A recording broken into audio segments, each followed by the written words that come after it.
All right, we are live.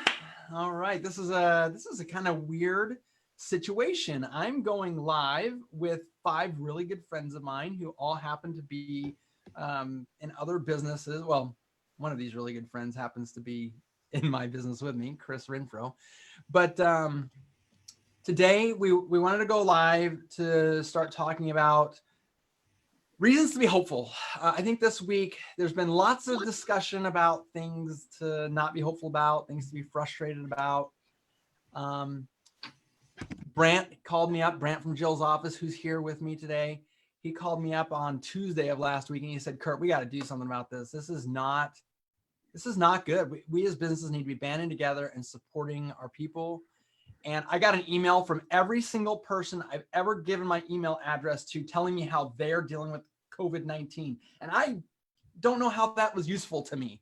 I mean, I got this from realtors and people who sell me software who I've never even physically seen, let alone touched or come into social contact with. So Brant's saying, can we do something useful? And I'm like, Brant, let's talk about it. And the more we talked about it, the more people we started involving in the conversation. And so here we are. And I think that we have a real opportunity here. So first off, can we just go around the horn and sort of introduce everybody about, kind of who you are, what you do, and how you serve, what types of industries you serve and things like that? Maybe just start with Brant. Yeah. So I'm Brant Third from Jill's office. I'm the owner of Jill's office. So Jill's office, we're a virtual receptionist. So we answer phones and schedule appointments for many different types of businesses out there, but a majority of our service businesses that we serve are service industry.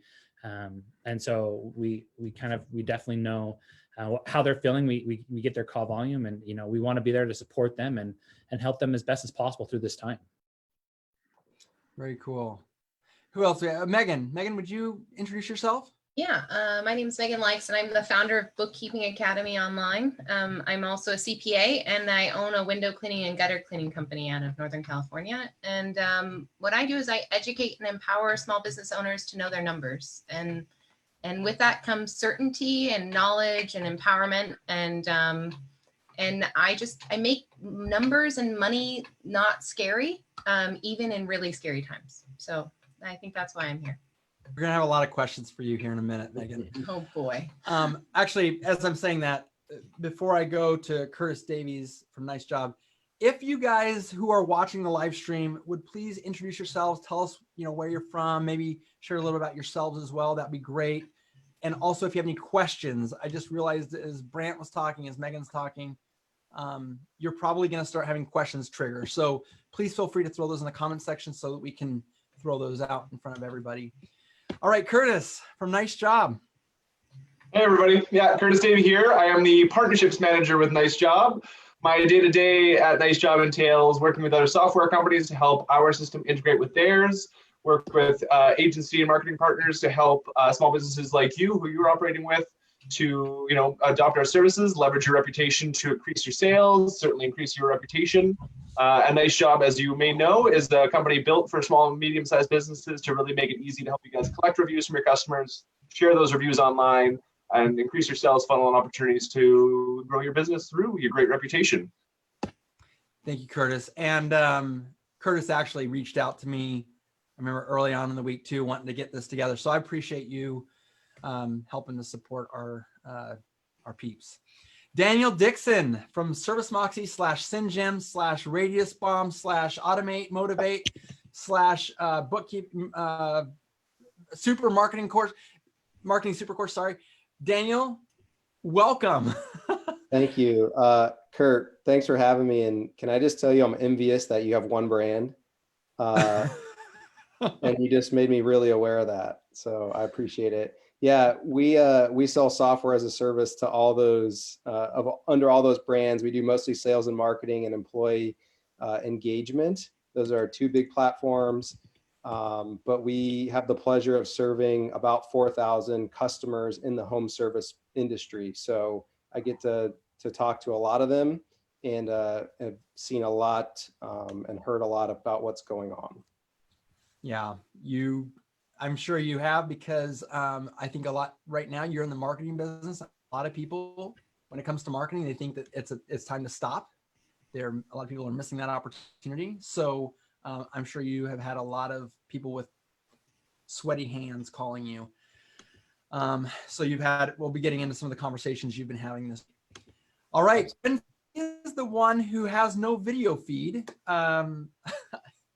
He is the developer and chief technology officer for Responsibid. Chris, you sort of introduce yourself, and I want to also bring up some of the other details about why you're another really good person to have here as far as keeping in touch with stuff.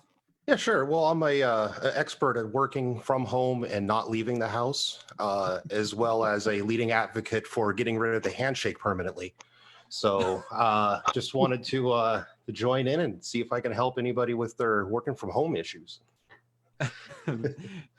Yes, that's true. In fact, Code Closet comes to mind. Then, Exactly. yeah. Which is why we don't have the camera on right now. I don't want to give away my bunker location or how messy my closet is. The mental images, Chris, like I can just picture it. It's a really dark place. Oh, it's worse than you can imagine. Don't worry. Chris is, if I did have another brother and I had any say in who that, I'd love to have grown up with Chris. He's like my spirit animal, but also another human being. So anyway. The feeling is mutual, Kurt.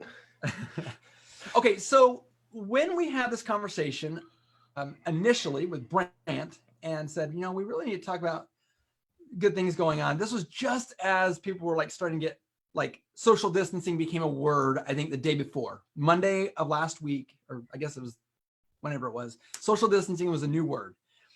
And then I was actually in California and I had been just really thoughtful, introspective, maybe a little philosophical, you could even say. And so what I'd like to do right now is I'd like to just sort of share a feeling that I had when I was first reached out to by Brant and talk a little bit about what my first thoughts were. So I'm going to share my screen here. These are actual pictures that I took the day before, or maybe it was even the day of that I talked to Brant. I was on a pier in San Diego. I was in San Diego. And as I'm walking on this pier, I'm watching these surfers. Now, you should know it was pretty overcast, but it was also quite cold. As far as I'm concerned, I couldn't imagine getting in the water. But when you're a diehard surfer, that's what you do. So I'm walking down the pier, staying dry, and watching these guys. And these guys would sit out in the water and just stare out into the horizon. And it was interesting because I guess I kind of always thought that surfing was something that you did that was always really exciting or had something to do with always inside of a curl of a wave or something. And so when I look out there and I see that 95% of the time they're just out there staring at the horizon, I thought, what is so great about this is the water's cold, you're in your wetsuit, it's overcast and drab, and it occurred to me that they all know this is expected, this is part of their life. And if I could get my computer to catch up, because it's just now syncing with these pictures, you would see that as the waves start coming in, they start getting excited, and the waves come in, they look a little bit like there's just a tiny hump in the water. It doesn't look anything like this, it's just out on the horizon. It kind of looks just like this as it's starting to roll in. And then as they actually get there, when they start to curl over, the surfers know if they're gonna be able to grab it, and they'll turn their surfboard around and they'll start trying to stick with the wave. And you can see that some people are like, nope, not taking it. Other people are like, I've been waiting here forever, I'm taking it no matter what happens. And they're all going through this sort of the same process. Well, when the wave actually does make it in, and if my computer could keep up here, it's all worth it. So I'm trying to draw some parallels here. And what I want to share with you guys is that when you're staring out over COVID-19 or coronavirus, I'm not even sure what, it was coronavirus, now it's COVID-19, I think it's the same thing. But as you're staring out and you're trying to figure out what is the opportunity, what am I going to do with all of this? Well, as you're staring out, you may not know what you're looking for. And if you don't know what you're looking for, you certainly won't find it. But if you keep your eyes peeled and you start looking for patterns and looking for opportunities, that is when you're going to find the opportunity. And as I'm standing out on the pier thinking about these things, I just thought, I'm not even sure what the real opportunity is. People since then have told me that they turn their pressure washers into grocery cart sanitization, machines. There's been other people who have gotten in and started cleaning playground equipment and bleaching all that. The fact is that everybody wants an opportunity. Everybody wants to do something, but you have to get in and stare at the horizon, and you have to figure out, how am I going to turn this cold, miserable water into something exciting and fun and great? Because we know that people haven't changed their mind about getting stuff clean. In fact, if anything, people want stuff clean now more than ever. So what we want to discuss today is, how do we look out at the horizon of what's coming up? There's still a lot of uncertainty, but there's new things that we're learning every day. And there's things about your business that have changed, maybe even fundamentally, who knows? But one thing that's for sure is that if you serve homeowners, we're going to be talking about the sanctuary of the home and what opportunities are there. And we want to get feedback from you guys about what you're doing, share ideas, and we want to be able to take those ideas and hopefully expand upon them with other people in different parts of the world and see if we can't make some action plans to move forward. The last thing I want to share before I turn it over to you guys in the comments section is you start asking questions, which keep those questions coming in. And as I turn it over to these other people who are way smarter than me, one of the things I want you to think about is that panic is your enemy right now. The analogy that I've been giving this week is that if you wanted to hit a dart into the bullseye of a dartboard, panic would be like turning your back to the dartboard and just throwing it over your shoulder. If that's your plan, your chance of hitting the dartboard are not very good. Your chance of hitting the bullseye don't really exist. But if you'll at least turn and face the dartboard and you'll be mature, be creative, take some time to think, let the part of your brain think that has some logic to it. If you can do it while you're calm, your chance of hitting the dartboard are way better, but your chance of hitting the bullseye now start to become a percentage. And you're probably going to miss, but you're going to be a lot closer, and you have another throw. You get to keep looking for new waves, so to speak. So those are sort of my kickoff words. Megan, were you getting ready to say something? I was just going to say, let's not leave it up to chance, right? Yeah. Like, let's take back some control. And I think that's why we're here is, yeah, sure. We can close our eyes. We can put our head under our covers. We can turn our backs, but you can also take control and really just change the direction here. So not to interrupt, but let's take away the chance. Like, I think that's a great first segment to go with. Yeah. Taking back control should be the number one thing we're all interested in. I know it's something that we're all, worrying about. And what areas of life can we take back control in when so much of it has been taken away from us due to all the restrictions and lockdowns? I think that's one great area we should start the conversation. Well, I want to take this opportunity real quick because Greg Sakati and his wife Nathalie, I believe it's pronounced Nathalie, she's from Germany. I just read an email that was forwarded to me by my very good friend Brent. So Greg is here, and I want to call out Greg. He sent out an email this week that I have read every word of. That was one of the absolute best things I've seen in dealing with this whole situation. Now, I'm not going to read you the whole email, and Greg probably is too humble for me to, and you probably wouldn't want me to read you the whole email. But I will say this. He had some personal situations to share, very community oriented. He did not ask for a sale. He made people aware of what he does for a living and how good he is at it. And he used an email. It's pretty long form, but it's got a picture of him and his wife. And they had some situations where they were in Europe actually at the outbreak. And so he had some other story to tell. But most of the story is about him driving around his own community and making observations. Greg, I just got to say, you know what's up, man. I told my kids, I read it to them last night. We were sitting around a campfire. And I told my kids, I said, this is a man who knows how to run a business. This is a man who is going to charge into the problem. And there will be nothing in this life that will hold Greg back, just because I can see the composure and the way that he is thinking about his market And so I would encourage all of you, if you're friends with Greg and he wants to share that email with you, I would challenge all of you to try and get your hands on that email because he knows what's up. So Greg, shout out to you. And Jeremiah, hello, welcome. So anyway, from I there. just asked to be Greg's friend just while we were doing that. Just Greg, friend request, please accept. Yeah, I was gonna say, he's in the chat section right now. You may want to do a friend request right now. And yes, you're welcome, Greg, for the overwhelming stuff that's gonna hit you in the coming days. But anyway, let me turn it over to you guys. What are you seeing out there? Who wants to sort of talk about what they're seeing out in the world today? No one wants to go first.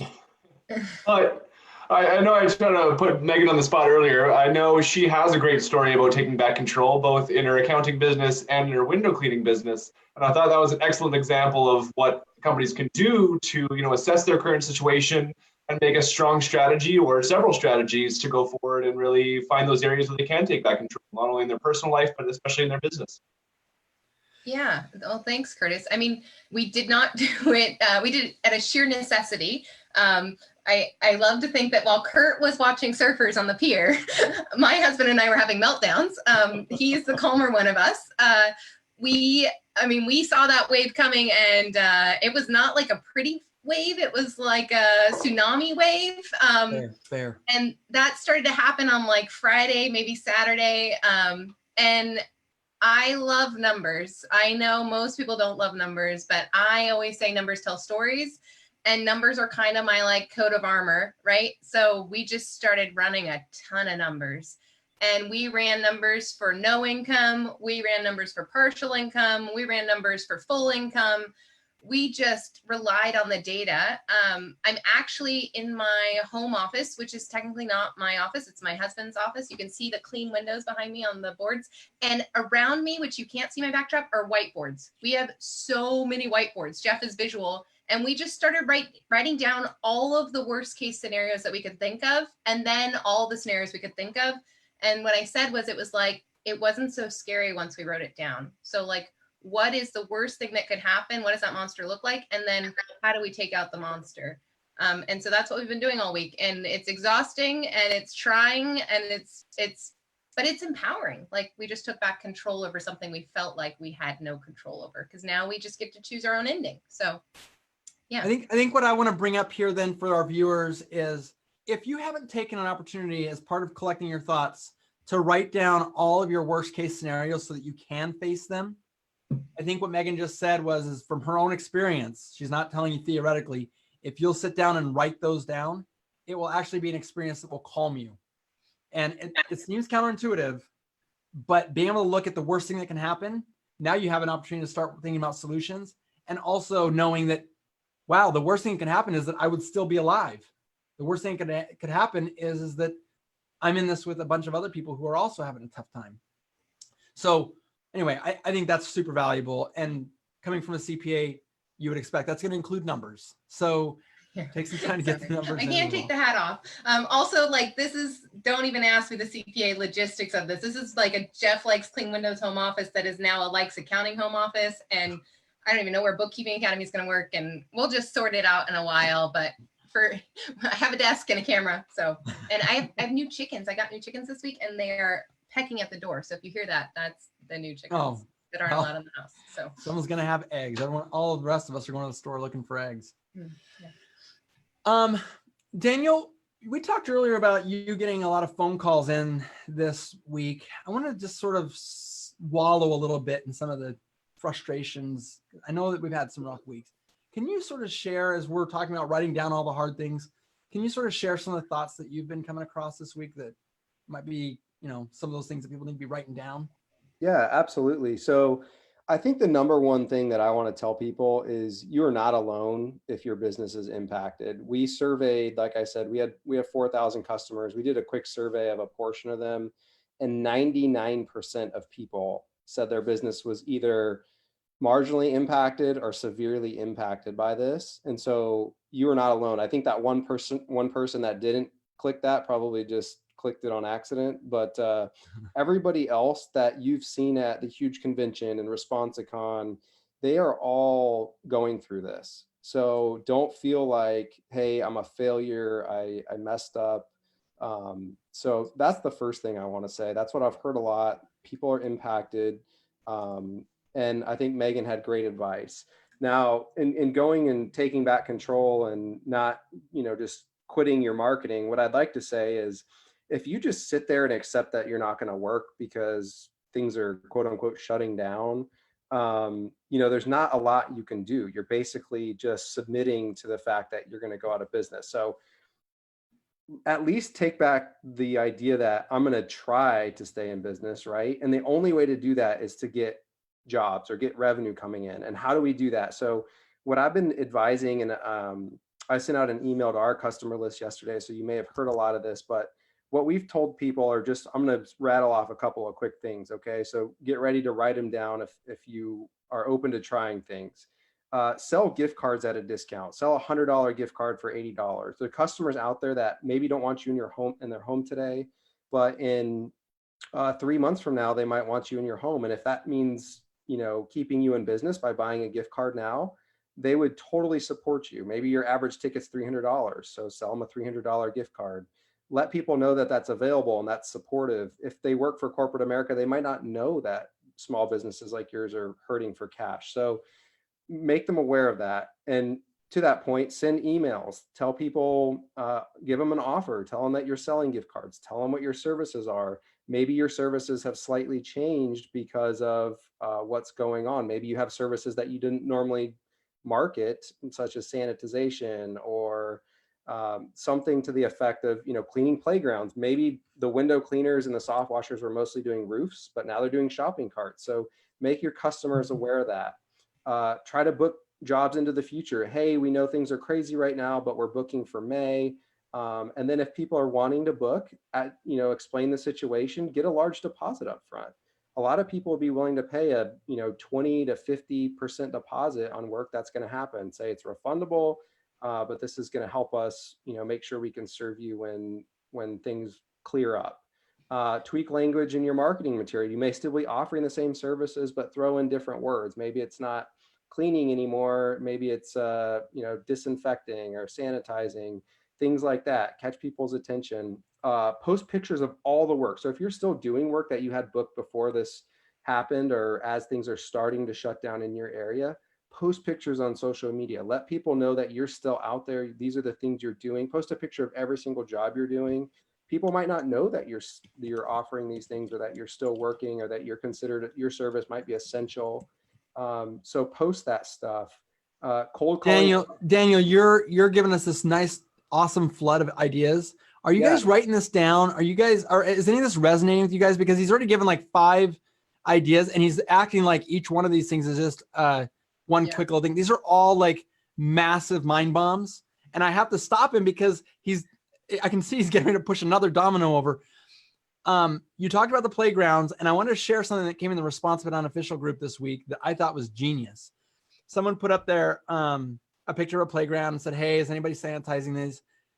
Cole Sycophus said, first wash is free, then contacting them regularly going forward for a scheduled cleaning and sanitization that will be paid. Each park will get a sign with our info. Who goes to parks? Homeowners who are concerned about sanitization, who have kids, right? So there's a sign with our info and last sanitized date on it, so they can really see how long it's been since they've done it. Cole, genius, man. That is genius. Because you're doing the thing, you're lining up work with that thing.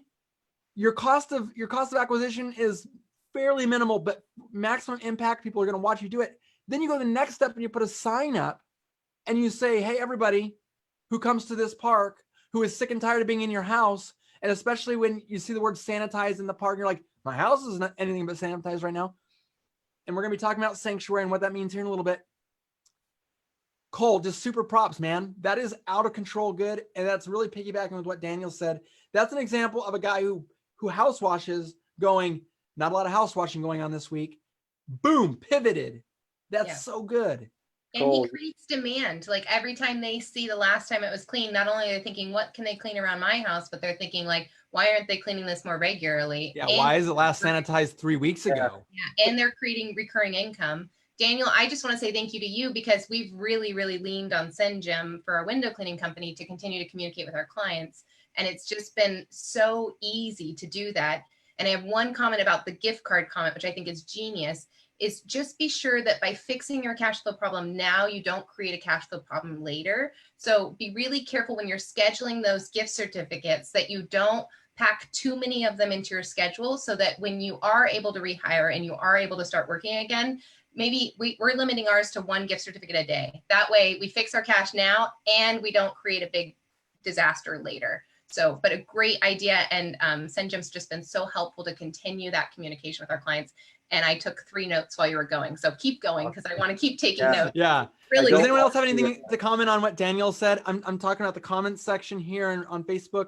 Also, Brant, Curtis, Chris, if you guys are sitting here, you have any comments? I'd like to touch on the point you made about being visible. Like sharing social posts about all the jobs you're doing is absolutely brilliant. People want to know that those services are still existing, even if it's just to know that the world is still operating outside their door. I know there's been a few times this week where I wonder, what is going on in my neighborhood? And if I know that there are still businesses out there operating, there are still people going about their day-to-day lives, it gives me a little positive feeling to know that it's still happening. But more importantly, from a business standpoint, like I said, the signs at the stores, the signs at the playgrounds, having social posts to remind me that operations are still going is an absolutely valid way for a customer to find you, to engage with you, and also to feel that little positive bump that the world is not ending around their heads. And to Yeah, I love support that, you, right? Curtis. 'Cause I mean, just sitting at home watching trucks drive, down the street, and I saw a lawn care or yard truck go by, and it made me feel good. Like, man, there's people out there still getting it, and I think what you said is right. And I don't want to hog the call. I just want to give people as many tactics as they can. They can pick which ones to try. I've got 2 more from what I've heard is working for people. Cold calling property managers and commercial facilities. These people have budgets and they're often set, before the year starts. So they might have to be doing this work. They've already got money set aside. Potentially these people are out of the office and they need work done in the office, carpet cleaning, window cleaning, a lot of those things they want to do while people are out. This is a perfect time for them to get those done. So cold calling, I've heard people had some good luck with that. And then one other thing is in your marketing material, if you're sending emails, there's a lot of cheap marketing tactics out there that don't cost anything. The sharing on social, the emailing your customer list, voicemail bomb your customer list. When you're doing that, tell them you're offering no contact. A lot of these people, I would love to have somebody mulch my yard or clean my windows or do pressure washing, but I don't want to come in contact with them. Tell them you offer no contact. We won't come to your door. We'll do everything through the phone and then we'll let you pay online. Things like that to make people feel safe and secure. They don't know that. So just inform them. If you have any questions, post them for Kurt to see and he can relay them to me. I'm not reading the questions, but you can also go to our Facebook page, Service Moxie, SendGem Pro Tools, post in there. I'll do my best to answer anybody's questions about anything. It doesn't have to be about our product. Well, Mike Hodak, I was just gonna say, Mike Hodak just said live streaming all work that in those communities on the closed Facebook groups. If you are a member of closed Facebook groups for communities that you really like being in and you have work, you've got 2 massive keys. Yes, your truck is parked in front of the house and you're doing the work and that's the normal thing. People are going to be on social media more than ever before. And so if you can show I'm in your community doing work right now and you're the kind of customers I love the most, well, they're sitting in a house afraid of germs. This is amazing. So so I just thought that Mike needed to get a shout out on that one. Yeah. But he does ask, he says he's not sure what to do to set up online pay. Would anyone like to tackle that one? I mean, QuickBooks Invoice is really simple and easy, lets you pay online. I'm sure Megan can speak more to that than me, but most CRMs let you pay online as well. If you don't have either of those things and you're just, truly small and just started, give them your PayPal, your Venmo. Like there's other issues with that, but let's not let that stop you. Yeah, we had a little bit of a logistics because gift cards, great idea, right? On Tuesday, we actually announced to our clients that we were selling gift cards at a 20% discount. and I didn't have a system to process those gift card payments. And so Tammy, my customer service rock star office manager, and I came up with a brilliant plan. We used Jobber in our window cleaning business, and we figured out a way to prepay by client in Jobber. So we kind of did a hack in Jobber. So we're processing those gift cards in our customer accounts in Jobber. And we take all our payments through Jobber anyway. QuickBooks Online, you can set up QuickBooks Online payments in less than 10 minutes. If you get stuck, reach out. I'm happy to help you. There are ways to get money into your bank to help with the cash flow now, and just be really careful with it because you want to be around when it comes time that those services are going to be used. So I should point out that everything they've mentioned is very good for workflow. Like if you're already using QuickBooks, there's a workflow integration. If you're already using Jobber, then boom, it's already there. If you're not using something that has a workflow integrated with it, you can pay a higher credit card fee, but it's, and all things considered, it's not a big deal. PayPal isn't always an option. Square.com. Yeah, Sarah Vandermeer says Square has a super easy interface to set up, and that they have gift card options. So, okay. Yeah, sounds like Sarah Vandermeer would be a good resource for that one. But Mike, I do have a question for you. If you'll put it in the chat section, you said, thanks guys. The response from parents has been overwhelming. I'm just curious, what industry are you in? And what do you mean by parents? Are you noticing that? Well, I don't want to read too much into it. If you wouldn't mind sharing that with us, Mike, that would be really great. I was just gonna say one other thing. Cole Sickapoo says he's not going to take full credit for this doing the signs also, but I'm still giving Cole all the credit. That was the first time I'd seen it, and he's already been coined a genius in my mind. Sorry, Brant, what'd you say? Very good. I was going to go back to a comment that Daniel made. This very last thing. And you kind of mentioned this throughout. Changing some of your marketing tools, but then using the cheap marketing like voicemail drops. We actually had a customer do a voicemail drop yesterday. 200 people. And we scheduled 10 jobs for, a social distancing thing. So, I mean, people are still scheduling, things are still happening, and we're a direct recipient of seeing that when they come through. So, and I'm going to throw a little plug in here just because I want to iterate how cheap that is. So that 200 voicemail drops was $36. St. Jim's doing all our voicemails are 50% off right now. We're trying to help you guys market for as cheap as possible. And, I don't know what service that is, but 10 jobs at even $200 a job, that's $2,000 for $36 in marketing. So don't stop, just be smart about it. Do the cheap thing, reach out to your customers. They're the ones that you've already overcame objections from. And, and they want to hear from you, Daniel. Like they want to hear from us. There's nothing like hearing your voice. Those customers, they're dying to hear from you.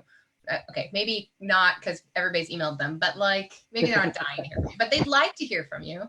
And Daniel, I love your idea of social media. That hadn't even occurred to us. Of course, our customers are wondering if we're still working. They don't know the rules. They don't know how we're interpreting the rules. They don't know what we're doing. All great ideas. Love the voice. Brant, I haven't had a chance to talk much to you, but for those who are watching, I want to talk to Brant for a second about this because Brant's business, Jill's office, is inbound and outbound phone calls. They can answer phones coming in, and they all of the Jills, when they answer a phone, they embed into your business. The goal is when the customer calls to never know that they talked to anyone who didn't sit in your office. They're not a glorified voicemail service. So Brant, can you tell us a little bit more about what you're hearing from the customer side of things coming in on the phones? And even as you're making outbound calls, maybe you could share the temperature on both sides. So obviously from the week before to this week, there has been a change. Obviously people are taking what's happening in the country seriously, and that's a good thing. At the same time, people are also understanding that there is a lot going on, and we do want to make our sanctuaries, our home sanctuaries, right? We want to be clean, and things are still happening. And we're seeing right now, it started off for the first week about 50% booking, 50% cancellation rate for the first 3 days. Now, towards the end, we actually started seeing about a 75% booking rate to a 25% cancellation rate. And we saw that for about 2 days. And I haven't talked to my girls today, so I didn't know what happened this morning. But, and so, I mean, right now, what we're seeing is a lot of people are uncertain, but at the same time, their lives are still going on. And, they are practicing social distancing and understanding, okay, what's essential, what's not essential.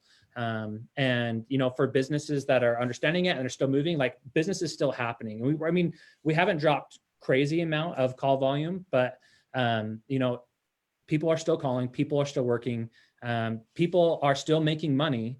Obviously, there are a lot of, you know, hard things that are going on in the country, but at the same time, you know, people still are trying to live their lives as much as possible, as much as they can.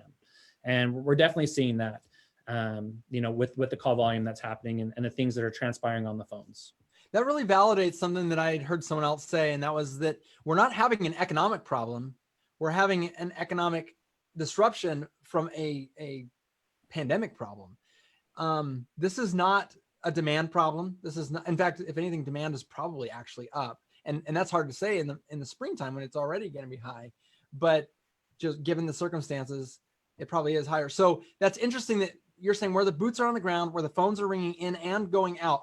Are the outbound calls being received as well as ever or differently at all? Do you know anything about that?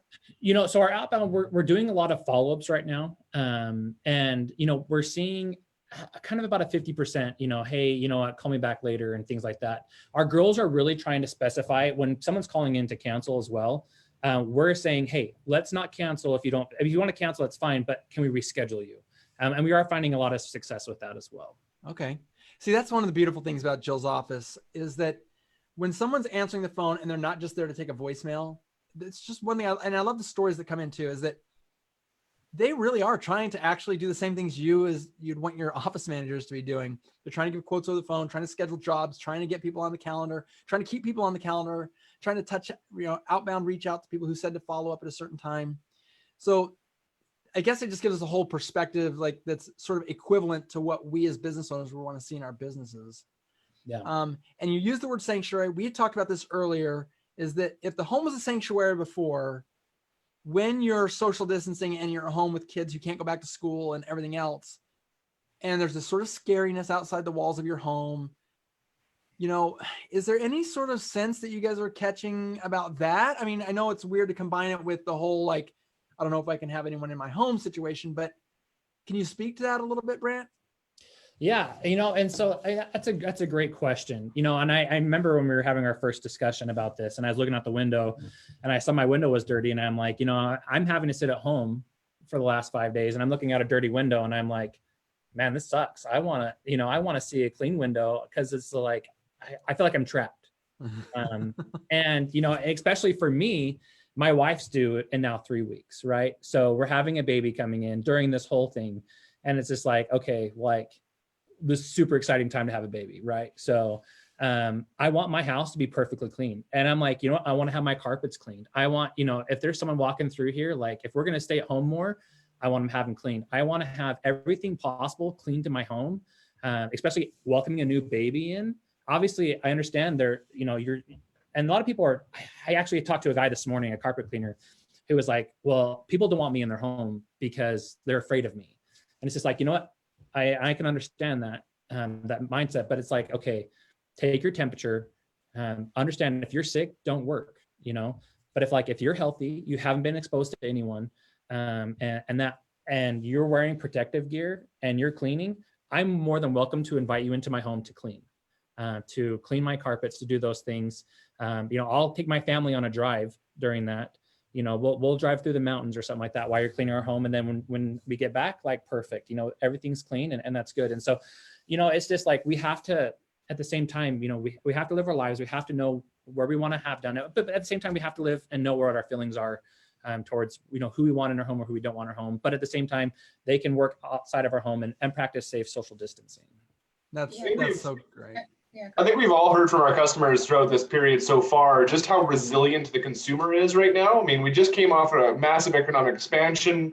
I know tougher times are tough right now, but there are a lot of, you know, and the spectrum is broad of consumers out there, from residential to commercial and the various customers you can serve. But I know, Brand, when we first started chatting a few days ago, you had a great example of resiliency of a consumer after you guys had that earthquake. Maybe you could touch on that as well. Oh yeah. So Wednesday morning here in Utah, we had an earthquake. So, you know, I say during a pandemic of the virus, during an earthquake, one of my girls literally on the phone while having an earthquake scheduled. In fact, I got it written down from when I was doing my top 10 with my girls yesterday. We scheduled a $1,024 window cleaning job during an earthquake and the pandemic. So I'm like, hey, we can do it. It's happening. We can survive both. We're good. Well, this is that is the best part is the person she was doing it, the job for, they were not in an area with an earthquake, and Jills are committed to not letting the person know that they're not in the office of that place. So it's not like she'd be like, oh my gosh, I'm in an earthquake, like, because it wouldn't translate. What kind of Jill can remain composed, not say anything about an earthquake, and book the job?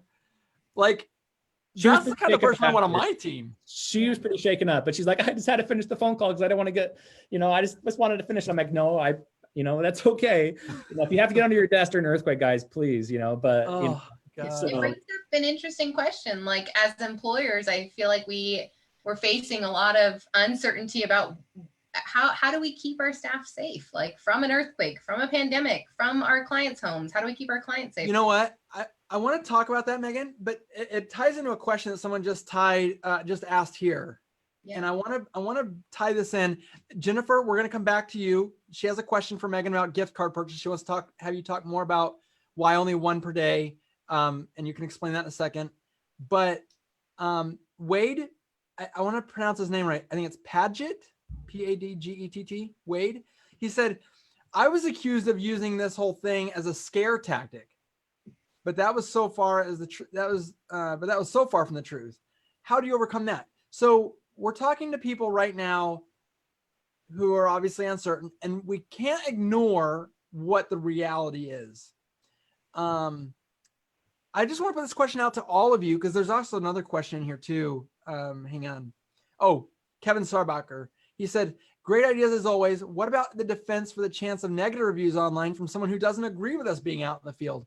So can we take both of those things as far as the reality out there, and people say your marketing is a scare tactic, or I'm going to give you a negative review because you're out in the field and I don't think you should be. Someone else said Kevin, same person. He said, we're only going to provide exterior cleaning at this time. So he's not going to have contact with people. So I have a question for Curtis too. Can I ask him that too? In addition to that, like, is now a good time? Like, if our customers can't buy a gift card from us and they don't want us in their homes, can we ask them for a review? And how do we go about that? Like, how can we keep engaging with them so that they can help us? Sorry, Kurt, did I hijack that? No? Well, I just wanted to end it on the note of because that's very real. This is all about what the real situation is and how you walk that fine line. But if you're going to market contact-free quoting, contact-free jobs, contact-free payments, contact-free everything, there wasn't even a term social distancing just a short time ago. Now it's a real thing. Curtis, why don't you jump onto this? Talk about walking that tightrope. Yeah, and it's difficult for industry to industry. We understand that some industries are more active than others. Some are deemed essential and some are not. For those that are still active, or even those that aren't, now is a great time to try and collect that feedback from customers, whether it be internal or external. Some of you may have seen the news that Google recently announced that they've suspended posting reviews to Google My Business accounts. And that's not to say that they've suspended the receiving of reviews. Customers can still go ahead and leave those reviews on Google, but they won't show up in your account, or you won't be able to sort of leverage those currently. That'll sort of be re-enabled at a later date. They haven't said when, but when we expect when Google staffers go back to work. But that does still leave opportunities for you to collect reviews on other platforms. A little known fact, when you collect a review on Facebook, which, as we know, with everyone being on social media these days, is a great place to start building a good reputation during this time. If somebody leaves you a review on Facebook, it automatically notifies their entire social network that they've just gone ahead and left you that recommendation. So if you are still doing business in a neighborhood or amongst a circle of friends, without that customer even having to do anything, it's alerting all of their friends and family to know that you're still operating. You've just done a great job because they've recommended you. And for those that aren't in operation or unfortunately have to shut down during this time, reach out to your recent customers. Maybe you've solicited them for a review already, maybe not. Now is a great time to reach out as a human being, as a personal small business owner, and say, hey, we did that job for you 2 weeks ago, 3 weeks ago. I know you didn't have a chance to leave that review then, but we'd really appreciate it if you could do so now. It'll help us, weather the storm. certainly the more feedback and the more, public reviews you collect from your customers during this time, the better you're going to emerge in this business, this difficult time, because it's shown that you take the time to, work with your customers, to listen to their needs, to still put yourselves on the front line to go out there and still operate. No matter what type of business, trying to collect that feedback, internal or external, is a great exercise in letting your customers know that you're there, maintaining that visibility, giving yourself that chance to upsell them on a gift card or a new service down the line. So keeping those lines of communication, whatever they are, open is still important. A Nice Job is a great service to use for that, as a little plug, but by all means, any way you can do that, personally or otherwise, is a great approach. Well, Connor has your back in the comments too. He talked about, he just shared a blog post about negative review responses, specifically with people who didn't actually do business with you. So please check out that blog post in the comment section. That's a very important read for people who are worried about that. And frankly, it might be good to bookmark just in case, even if you're not worried right now about it. I think that's going to be valuable for you. I want to give a shout out to Mike again. I think it's Mike Hodak is how you would pronounce it. He says his wife is due in June too, Brant. And he says that's as real as it gets. She's also a nurse. So shout out to you, Mike, and your wife. Congratulations on that. It's just, this is real life, man. This is how it goes. And that's a little bit of turmoil for an expecting set of parents to be going through something like this, but this is not going to go on forever. This is just going to happen for a little bit, and you'll always have this great story to tell your child. Remember, you're writing a story right now. Make the story a good one. Okay. I want to go back to that question. That was a really good question for Megan about what do you do? Can you talk a little bit more about when you take gift cards in, why you would only schedule one gift card job per day? Because this person who left the comment was also concerned about throwing off cash flow later. And I'm not sure if it conveyed well or whatever. Yeah, I probably said it wrong. I will sell as many gift cards as I can right now. So just to be clear, I will take anybody's money that is an existing customer or a new customer who would like a future service, because like Kurt, I am very hopeful that this is not going to last forever. And I know that our company will be there when this is over. Like, I am confident that we will still be there. So the cash flow thing that I'm talking about is many, many, many moons ago, like 12 or 13 years ago, we sold Groupons and we had the same problem. Groupon gave us all this cash for a calendar and we booked like 8 weeks worth of work. Now, I'm not at all recommending a Groupon. I'm not endorsing them. Remember, this was 13 years ago, but gift cards work a lot like that, right? So you're going to take in a lot of cash now and it's going to fix your problems over the next couple of weeks. But when they go to redeem that gift card, you're used to having an average day of X number of income, and you have expenses related to your staffing and your supply and your drive time and your gas. And so your income's going to be a little bit lower because you already received that income right now. So I like to kind of just parse out, and it doesn't have to be one a day. Maybe you choose 2 a day. Maybe you choose a certain number per week. Only you really know what you need income wise. One of the numbers that Jeff and I did in our disaster planning last weekend was our break-even point. Like, it's really important to understand when you're losing money, and then limiting that in future times. So Brant, I'm curious when you guys are rescheduling till, because we've been really unsure, like, do we reschedule in May? Do we reschedule in July? I think we're kind of just keeping our calendar tight for now, and we think our clients understand. And if we have to reschedule them again, we will. But it's becoming an interesting dance for our office manager, because we don't know what our staff size is going to look like in a couple of months, and we don't know how long the list is going to be. But we do know that we don't want to create a cash flow problem, so we are going to limit the number of gift cards that can be redeemed in a particular day. And using Responsibid and Jobber, that's really easy to do. We know who bought the gift card in Jobber. We schedule through Responsibid. We use Chris's brilliant brainchild of CrewCal. It's the best integration ever. And we just limit how we're going to schedule those gift cards out this summer.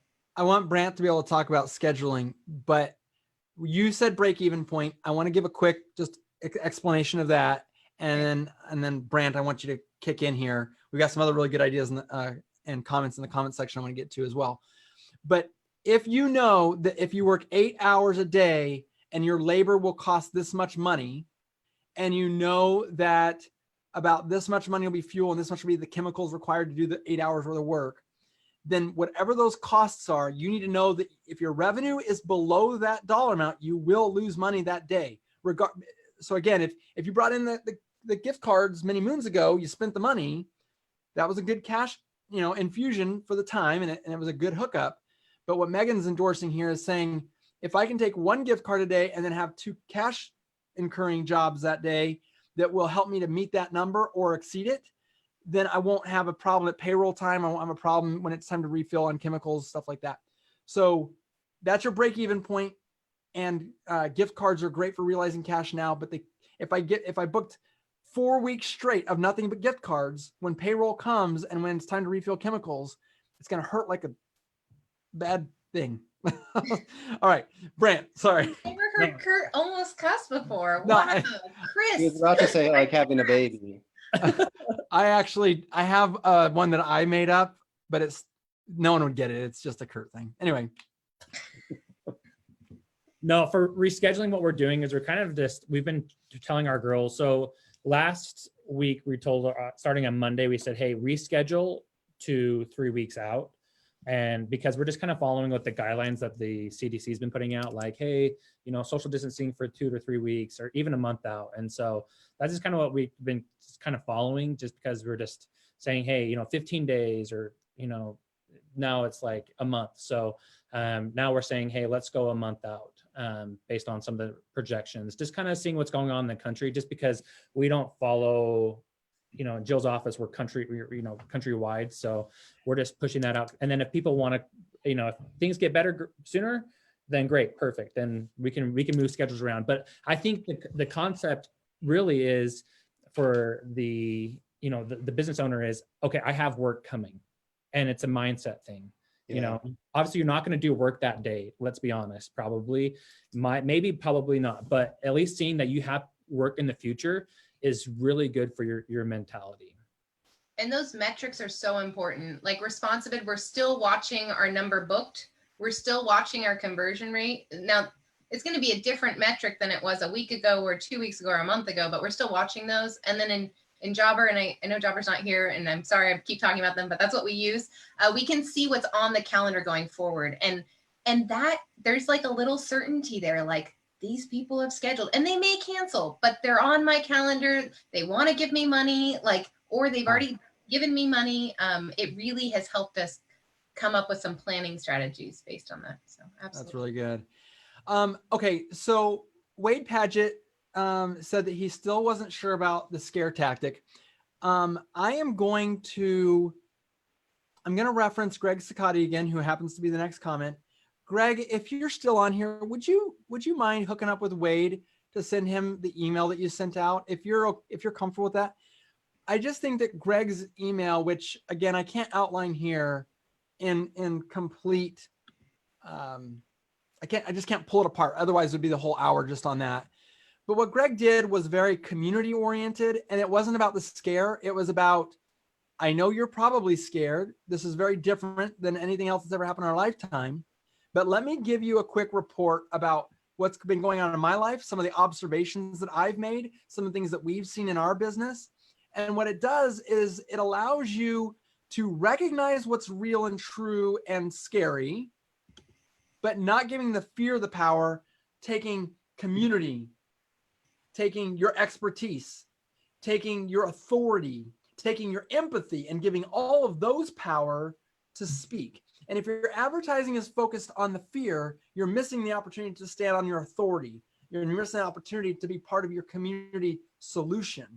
And so one of the things you said is that it really frustrates you that someone would say that you're using scare tactics, because that's not the way you do business. There's always going to be people who interpret things wrong. The only thing you can do is be as clear as you can be, and maybe run everything through a filter. Am I expressing empathy? Am I expressing authority? Am I embracing my community? And if you do that, it'll probably pass the litmus test, and the number of people who misunderstand what you're saying will probably drop a bit. But there will always be people who just can't read. And, we send out these emails and we get people who respond to the emails like a newsletter, for example, I send out, and there's always one or two people who respond back and go, I can't believe you're emailing me right now. And you know what they're mad about? They're mad about something that's going on in their life that's really frustrating them. And guess what? We all have this one thing in common right now that's really frustrating. When someone's having a bad day, they're going to react a certain way. It's not on you, it's on them, but you can just do the best you can do. And don't you ever let that stand in your way of being an entrepreneur. You are an entrepreneur and you hold that power. Do not give that power away to a troll. It's yours. Keep it. Okay. Did anyone else want to say anything on that? Yeah, can I get real tactical on that just quickly? So I would just say avoid saying stuff like, we're going to prevent, this is egregious, but our service will prevent the coronavirus, right? You don't want to go down that path and say what you're, make claims that you don't know are scientifically true or anything like that. You just want to say, here's the service that I offer. This is why it could be helpful or help solve your problem. But I would avoid making claims that could sound like, fear-based, or you're scaring people into they're going to have this problem if they don't hire you.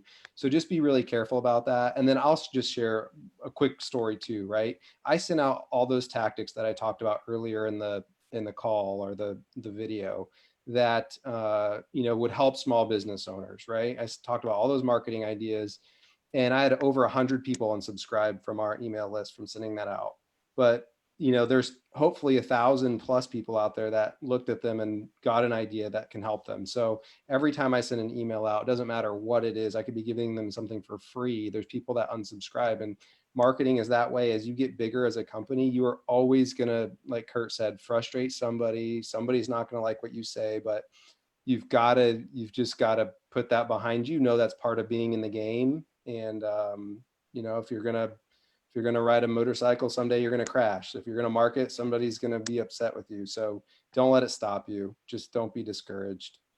And follow your integrity. Like Kurt, I thought of you so many times over the past couple of days and weeks, and let's stick to our ethics, right? We are not public health professionals. We will never be trained as public health professionals. Sarah Vandermeer was asking, how do we know if it's sanitized? And I've told Jeff, you're going to have to do a whole lot of learning before I'm willing to let you go out there and start sanitizing. But if that's how you want to spend your time, learn, go do that. I encourage you, right? But kind of stay in our lane and just really stick to who we are, stick to our integrity, stick to our ethics, and come from a helpful place, from a servant place, right? And I think if we can do that, our customers, they love us, and we can do this together. I absolutely believe that. But at the same time, if we have different skills and abilities, it's okay to use that. For example, I've been seeing, so especially in Utah, Christmas lights, and they're starting to play Christmas music again on the radio. They're playing Christmas movies on Hallmark. Christmas is coming alive again. And it was all over the news last night about how many Go to a Christmas tree farm. Go do that, somebody. Yeah. Why not? You can do that. Yeah. And that's a perfect social distance, social distancing thing. If you did Christmas lights, and you want to sell that at half the price, or something like that, or however you want to do it. If you got Christmas lights and people want to put them up and they're willing to pay for it, hey, you know what? Let's do it. Let's make the world happy, And so, there's just different things that we can do. I want to bring up an idea that Greg Sicati just threw in here.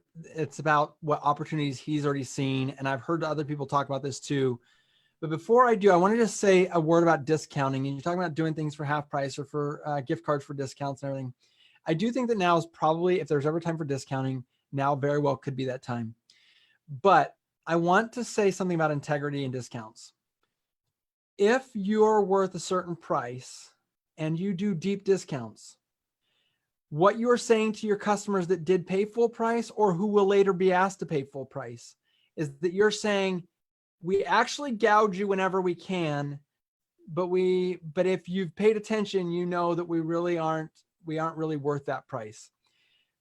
So understanding your break-even point's important. Understanding your profitability is important. Know your numbers, but also know that discounting in a deep sense can become an integrity problem. Do not let panic and wanting to see $1 get in the way of you being able to see $100 later on. I don't want to spend a lot of time on that. I just know that for me, people will say, can I get Responsibid cheaper right now? And I have people who've been using Responsibid and that signed up last week and the week before. and I can't honorably do what I would do. I can't give you something different than I gave someone last week. And I know I'm in a little bit different circumstance than outbound service, but it's just integrity is such an important part of my fabric. And I know that it is for you guys as well. And it's just something I want you to consider as you're doing your discounts, that discounts very well may be part of your strategy moving forward for the next period of time. And I would say probably hopefully a shorter amount of time, but don't get yourself crossways. That's all I'm going to say about that. Can I add just a quick thing onto that, Kurt? I agree Sure. with everything you said to the effect of discounting, right? I would say I'm not a fan of discounting. Limit your discounts as much as possible. So only discount to the extent that you need to get by. Okay. If it keeps your employees employed and money coming in, I think that's okay. And I think you can also, when you are marketing with a discount, explain we're in unprecedented times. This is a one-time discount only, and potentially explain the reasons you're doing it. And it doesn't have to be status quo or the business as usual. And like you said, I won't go into a ton of that, but I agree with everything you said, Kurt, and just be careful. But I do think it's a viable strategy for some of you. Okay. I think I struggled with that this week too. And I think, just saying you are the same person as you were 2 weeks ago. And even though it's a little scary, remember that, right? Remember your core values and stay true to them. And if you can do that through this, you will be okay. We will all be okay, right? Yeah. Yeah. Okay. Greg Sicati brings up something completely unrelated, and that's about employment. He said that He the also low unemployment rate's absolutely been demolishing the good people out in the field a bit, the ability to hire them. Well, there are a lot of servers in restaurants right now that want to work right now. There are a lot of people who have worked socially and don't know what it's like to work on a truck and out in the sunshine with fresh air, who are looking for jobs right now because they want to work. That's the kind of people they are. And Greg really nailed that one on the head, I think, as far as that there's probably a better hiring pool than there's been in a very, very long time. Don't miss that opportunity. If that's something you've been struggling with, finding good people, probably now is that's an opportunity. That's what you see when you look at the dartboard. If you're looking at the dartboard right now, figuratively, that's something that you should see. So can I say something else about employment real quick? Yeah. So to the other end, as companies have employees, so I have 50 employees here at Jill's office. And with this happening, obviously a lot of the call volume, I mean, not a lot. Okay. So we've lost, in the last week, we lost probably 20% of the call volume that we're used to. And so one thing that we started doing is talking with our employees about the situation of what's going on, right? So especially at Jill's office this year, we pre-hired a lot of employees for the spring rush. And I can see a lot of other companies doing the exact same thing. And so something that we decided to do as managers is, you know what, there might be a time where I might have to let some employees go because we pre-hired for the spring rush. But so what we decided to do instead is, okay, instead of having to let people go in the future, we're going to take some loss now of hours. So, okay, every girl's going to lose an hour or two a day, and we'll move things around and make it all work. And so everyone will have their job still. It's just everyone's just making a little less money, but you know what? Everyone's still grateful to have jobs. And so we did that in preparation. Okay, if we're seeing this now, we're going to do it week by week. Every week we'll look at the next week and say, okay, here's where our call volume, here's where we're at. Do we need to continue what we're doing, and things like that. And so, and all of our employees were very grateful that we allowed them to have be in that decision, instead of just saying, hey, you're out the door, because we as a company wanted to do that. And we've had some really great morale this week because of that, unfortunately, but they were just really grateful that they were able to discuss that as employees. So can I comment on that real quick? Yeah. Okay. So I feel like we need to over communicate right now. And I feel really strongly that we need to be super transparent and vulnerable, both as service business owners and as employers. Those conversations that we're having with our clients, we need to send the Greg emails. And Greg posted a link to the email. I was partially multitasking. It's fantastic. Click on it. It's in the feed. We need to over communicate to our clients and to our staff, and we need to be strong leaders. They need to know that we have a plan, and we need to be talking to our staff regularly. With our office manager, Tammy, I mean, we're talking to her 3 and 4 times a day because the information is changing so quickly, and we want her to feel included and involved. But she also needs to know that we have a plan, that we have multiple plans. She needs to have confidence that we're thinking ahead and that we're including her.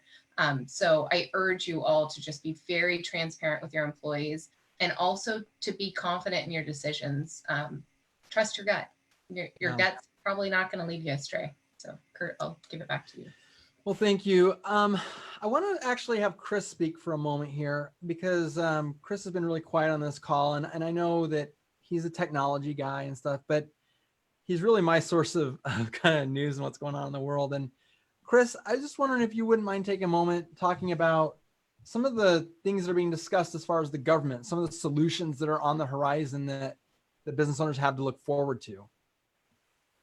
Well, first, let me get this out of the way, because this is something I noticed. There was a comment here by Mike, and he's talking about it's hard being tapped out credit wise right now.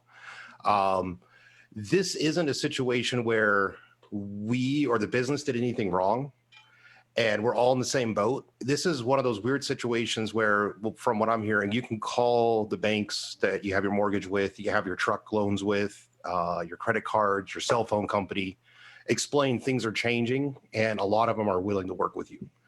So you might be able to reduce your bills significantly, put stuff on hold, delay payments on your trucks that aren't driving right now. And even if you are booked up right now, I'm even hearing people calling to get pre-approved to not make payments should they need that. So same thing with your house. You can let them know, hey, I can make the next payment, but if I'm not getting money in next month, I need to know that I can, defer my home payment. And they can actually get pre-approved on that. You get all the process done. And that will just help relieve stress from you, knowing that that's an option at the end. I hope everybody's taking note of that right now, because this could be true of anything that you're financing. Maybe I know a lot of people finance, like in the carpet cleaning world, there's truck mounts that you've got to finance. Window cleaning world, I know DI and RO units can be one of those things. So that's really good insight, Chris. Thank you. Yeah, I mean, I've been hearing that a lot, and so that's definitely something to look at. As far as relief, they're still debating it right now. As far as I know, they're trying to get that stage 3 package done, which could have some interesting stuff in. The latest news I heard, it's now up to 2 trillion instead of 1 trillion. So that's going up more there. But so I think the most interesting rumor that we've heard with this is this whole business loan to keep your payroll going. At first, I think Kurt felt the same way. You hear about a loan, it's like, okay, so what are we doing? We're deferring. We're going to have to make up this payroll later with interest, or if it's interest free, still, we got to figure this out. Yeah, I take pride in being debt free. So someone telling me, hey, I'll fix the problem that I put you in by giving you a loan, that feels like a real kick in the pants to me. So, but I like what you're like, where they're talking about now is that if you actually keep your employees on your payroll, you use that loan to pay your employees for the next 4 months, that they're going to forgive the loan somehow. So there is a possibility that this does look like a handout that would allow you to cover your payroll. So nothing's for sure. Nothing's done. Nothing's been signed. The president hasn't signed it. Both parties haven't agreed on it yet. But that would be huge. That would be a big relief. And it's something you can do right now, right? So we went through the disaster loan process on Tuesday of this last week. And you can put in an application. We don't even know what it looks like. We don't have to sign the paperwork, but you can start a process of something really proactive that you can do, and you can start having that conversation. Chris, I think it's a really good idea. I agree with you, Kurt, that debt scares the crap out of me, and kicking the can down the road is really, really terrifying. But Chris, I think you're right. They're getting really creative, and they're providing some opportunities there. And I'm hosting a webinar on Tuesday about how to fill out that SBA disaster loan package, because I think that, it's an option. It's absolutely an option. Yeah, and I think you're right. Go after it now. Try to get the application. And same thing with your mortgage. If you have a mortgage right now through a major bank, try to try to start going through the application process to get some relief. Even if you don't use it, it's good that you have it done when you do need it instead of starting it then. If it takes 45 days, you miss a payment, that's going to hurt your credit. Start asking for help now, even if you don't need it all at the end. It's a better place to be in for sure. Yeah, that goes back to Megan's point about, knowing your options. Lay out best, worst case, medium, worst case scenario, and find, what resources you might need to tap into if and when that scenario arises. Or get proactive about it and chase after the solutions for the worst case scenario now. So if it does arrive, you're already prepared. Yeah. Well, and Sarah mentioned she kind of went through her expenses, and we tiered our expenses in 3 tiers, and we got rid of the 3rd tier on Saturday of last week. And then we started to go through our 2nd tier. And so we really are focusing on what do we need to continue to operate it as a business and to be prepared to launch when this is over, because this is going to end, and we want to be very proactive about all of that. So we've been very conscientious about the subscriptions that we are continuing, because they are really important to us right now. They are going to make us even more successful when this is over. But at the same time, we've not been shy about asking vendors if we can postpone payments or reduce payments or lower payments. And Sarah says when she went through it with her window cleaning business, she was able to find $1,200 in savings for this month, which is amazing. That's awesome. Great. One thing I want to say is that when Chris and I were discussing this before about how the cans are getting kicked around right now, it's the Republicans. I don't care what party you are, because they're all a joke. But anyway, the point is if the Republicans get this to pass, their whole concept is that this is not a problem with our businesses. This is a problem we have caused our businesses. And if you look at the underpinnings of that premise, whatever solution is found out gives me a lot of hope, knowing that while I don't have any people that are in my business on my payroll who are affected by social distancing, you better believe that everything in our business matters about social distancing, because we have no revenue if you guys aren't buying ResponsiBid. And so I don't need any of the $3 trillion, but I need, or $2 trillion, sorry. I don't need any of that money. Just 1 trillion, just like that. Just say it and it's done. I need all of you guys who are out there working your butts off and do have social distancing affecting your business. I need you to survive through this. And I need you to get strong and allow the economy that was already strong and expanding to have your expansion and not have it taken away like this. So that's really, really encouraging in a world where politicians tend to point their finger and figure out whose problem wasn't my problem. For them to own this at all and be willing to move forward that way, that's huge.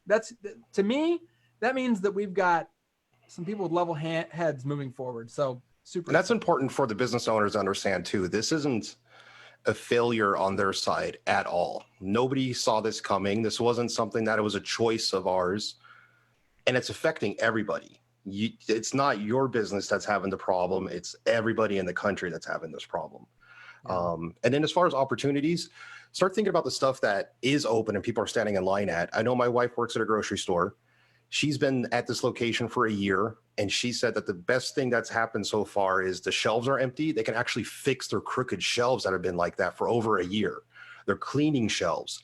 Gas stations. You think gas stations want their handles to be dirty? No, they probably want somebody coming in there and cleaning them up. Truckers, if trucks are being used between shifts, I'm sure they want those sanitized out before they go out.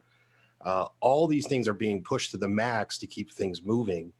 Fast food restaurants, they're open, but their seating isn't. Maybe they want that pressure washed or cleaned and sanitized. So think about who is open. I know at my wife's work, overtime was unheard of. And now I think she's putting in 72 hours this week. Like, it is work as much as you can. We just need people on the ground. We need stuff getting done. So even people that you might have approached before that just didn't have a budget for anything, that could have changed now if they're still open and getting hammered like crazy.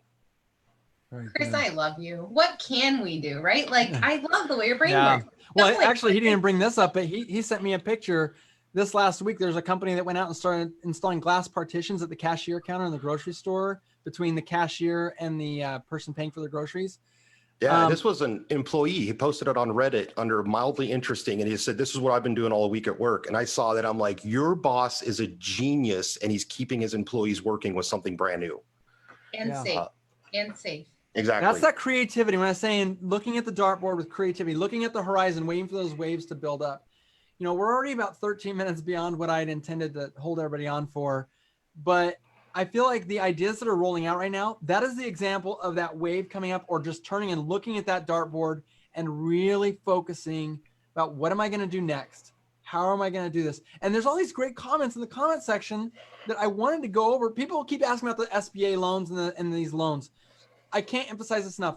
We don't know. There is nowhere to apply. There isn't a loan like this yet, but we've got to watch the horizon to see what gets accepted through Congress and everything else that's available to us, because the moment it is available, that's something that just gives me a ton of hope that they're talking about it. Now we got to figure out how it's going to be executed. So there is a place to apply. You can apply the disaster loan for SBA. Oh, the right? disaster loan. I'm sorry. Yes. We don't know how long it's going to take. We don't know what it's going to look like. We don't know what the terms are going to be. We don't know how much they're going to give us. We don't know what the criteria is for giving us. But you can absolutely go and apply if your county is considered affected. And you can look up and see if your county is considered affected. And my theory is that puts your place in line. And then you can start having those conversations. But it gave us something to do. Like what Chris is saying, like, what can we do? There's so much I can't do. There's so much I have no control over, but like, let's do the things we can. And that was something that made us feel a lot better on Tuesday of this week was, well, this is something we can do. And if you have your numbers in order, it took us less than an hour. So let me just say, I just shared a link that Brant put together. It's talksmallbiz.com. Grant, we've talked about loans turning into grants and stuff like that. This is a page that when we were discussing having this hour of hopeful conversation and action planning, we decided there's going to be a lot of resources, and this page is going to have to grow. We're going to have new information to be able to put on here. We're thinking about doing this as sort of an ongoing conversation with you guys. So this page will obviously evolve too. But on this page, you'll find all sorts of resources.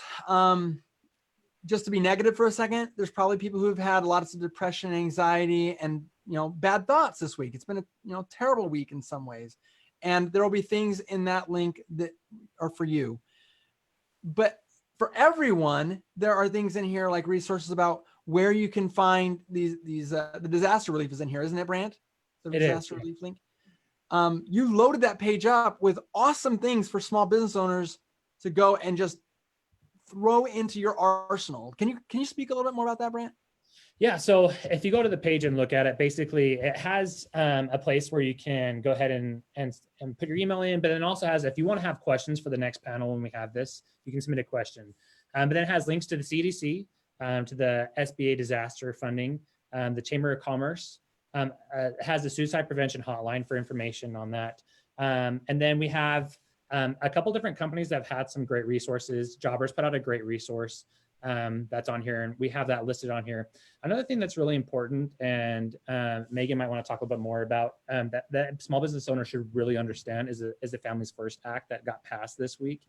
If it stays and stands as it is, it could be, we just really do need to understand that. Let's talk about FLMLA and how it does apply to our business now. Even with small businesses, you have to follow that under 50.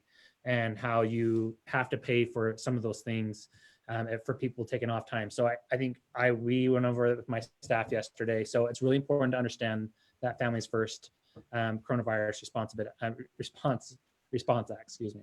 No, response bid. No, I'm just response act, response. Yeah. So it's really important to understand that. I hear they're trying to overturn a little bit of that because it for me, I'm like, okay, it could hurt my business, depending, and so just understanding that.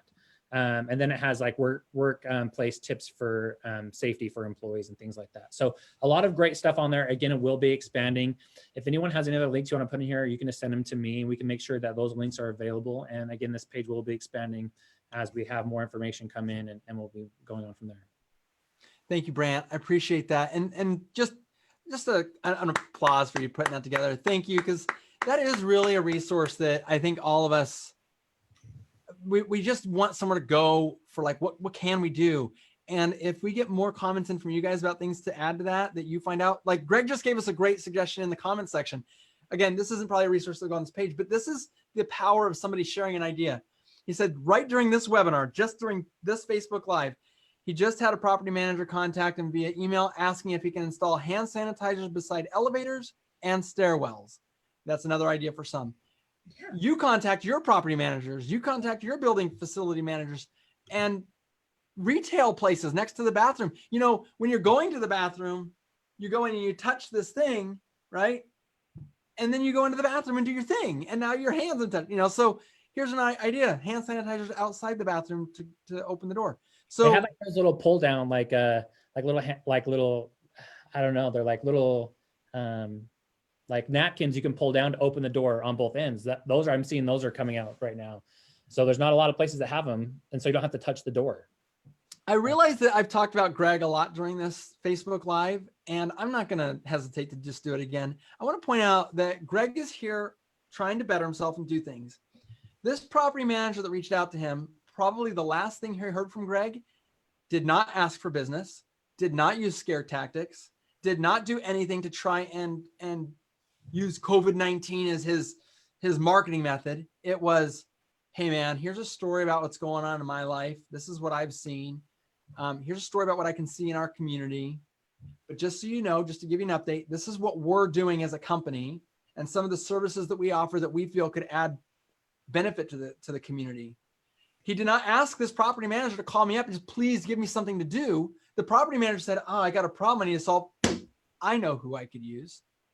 So Greg, I just got to give you another pat on the back, man. I really believe that when you take the world by the horns the way that you're doing it, which is loving and gentle and full of integrity, this is the kind of stuff that happens. So just, man, I think it's like 1,500 shout outs already, but you get them all. You deserve every single one of them. Where are you getting hand sanitizer to install right now? We can't find any form of hand sanitizer anywhere. Well, I don't know if anybody wants to comment on that. Like maybe Greg already knows, but I can tell you this: Google is a big, big place. There's a lot of things you can search on Google, and janitorial supply, I would imagine, is probably where you're going to find those refills and those dispensers and stuff like that. Yeah. Standing ovation to all of you guys. Thank you so much for optimism and brilliant ideas. And I'd just like to know too. Oh yeah. So anyway, yeah, we as business owners, and I realize that some of us are owners in different ways than others, but we all own our business in a sense, and we love our customers. This talk is specifically because we want you guys to never lose sight of the fact that you're an entrepreneur. You deserve that birthright. You've walked through the fire. Yes, it's hot right now, but you are an entrepreneur and you have power. Number two, don't you ever forget that cleaning amid all of this has not changed in the amount of demand, certainly not downward. It's only going upward. And number three, you have a support team of people here that this is what we do. Our business depends on your success, and we will bend over backwards to provide anything we possibly can for you, because that's our job. We're your pit crew. We want to be here for you. Can I add a number 4? Yeah. Number 4, this is not your fault. You did not do this. I called my mom on Monday and I started crying for probably the first time in 5 years. And I was like hysterical. And I was like, Mom, this wasn't part of the plan. I planned for everything and I didn't have a plan for this. And she goes, Megan, stop. Listen to me. You cannot plan for a global pandemic. That is not your job. This is not your fault. This is not about you. Take a deep breath. And I was like, you're right. Like that should not be a normal, this is not our fault, right? And it's going to be okay. And there's a whole lot that we can do. And there's a whole lot of knowledge that's happening right now that we're sharing and that you're coming up with and you're generating. And there's a lot you can do. Yeah, that's really good. So we have the unofficial Responsive Good group. Where else can we hang out before the next video and be with like-minded people that are trying to figure this stuff out, get some more ideas? Like, are there any other groups on Facebook that people can go on? Or maybe we need a talk small biz group. Is that what? Yeah, maybe we need to do that. I think that there'll be some wisdom, because I want to know, how frequently do you guys think? We've got people saying here, thanks guys, this is uplifting. I'll tune in every time. Thanks everyone for sharing. Hey guys, how frequently do we want to have these? This was really just designed to kind of help during this crisis.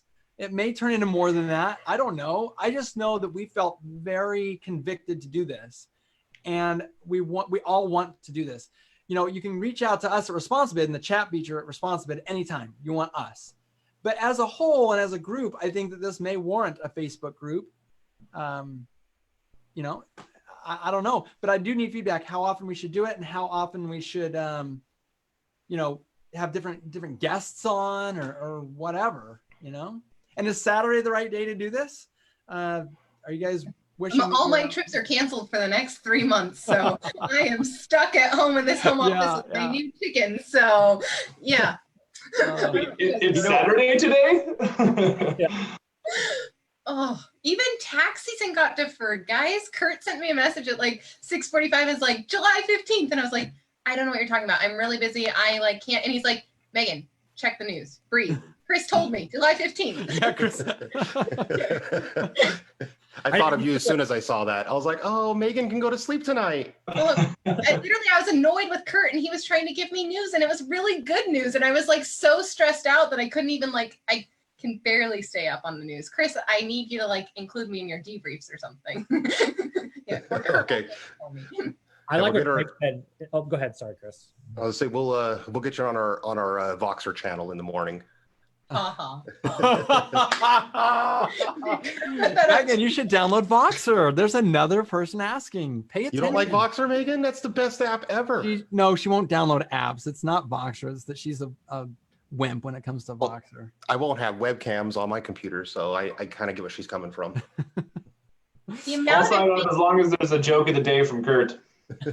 Yeah, every day I do a joke on Voxer every single day. Oh my gosh. Kurt texts me and says, I love you this much that I actually text you. You're like the only person because you refused to do the Voxer. I did. So bad. I said my thumbs are going to be aching for weeks, but I'm doing it for you.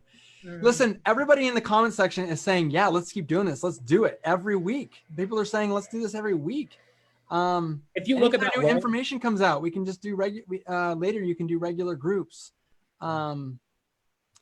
So yeah, it looks like, Sarah Vandermeer said Into the Flow is great and partners with IWCA. Yeah, Into the Flow is a great group. It's super positive, super empowering. Jeff and I are really active in there. All the email communications that we're sending out via SendGem, we've been posting in there. We're collaborating with each other. I mean, we're trying to come up with a message that we all feel comfortable with. Okay. Well, and the Talk Small Biz website, and it says that you can, ask a question. If you have a cool thing that you tried and it worked, like a success story, send that into us too. And we can cover it. We can talk about it. That's one of the cool things about what we're like this group here is we talk to so many service businesses together. It's so many different stories. It can really help you out. You might be able, if you're a service owner, you might be talking to one or two competitors or friends. We're talking to hundreds, and there's so much that we can hear and pass along. And I think that's going to be the big help is just thinking of these crazy new ideas. Is this a good Saturday activity? I mean, I know I'm putting you all on the spot live, and we can talk about it offline if we need to, but do we want to do this on Saturday afternoons? I'm in.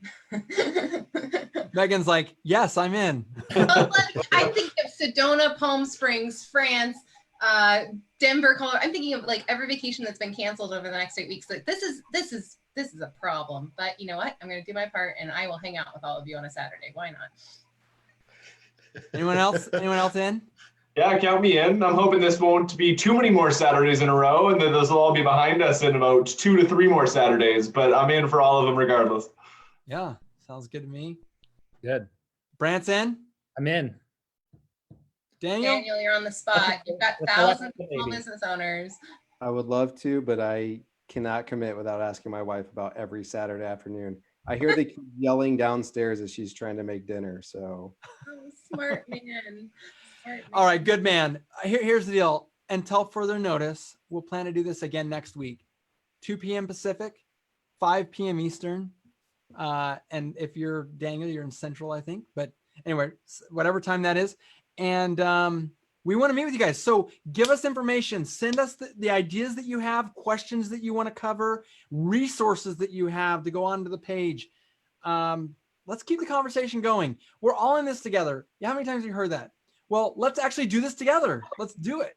Oh, yeah. And should we get a Facebook group up this week for this? Yeah. Sure, Brant, why not? Brant, Brant, can you do that? Brant put together that webpage with his team in like less than 12 hours, which is incredible. He found a domain, he came up with a name, he did a logo, he put all those links in and he sent it out and he was like, yeah, ain't no thing. Just Hey, you know what? It's not me. I have an amazing girl. Her name's Michelle, and she's my go-getter, and she's got it. She did it. So well, thanks, Awesome. Michelle. Great work, Michelle. That was awesome.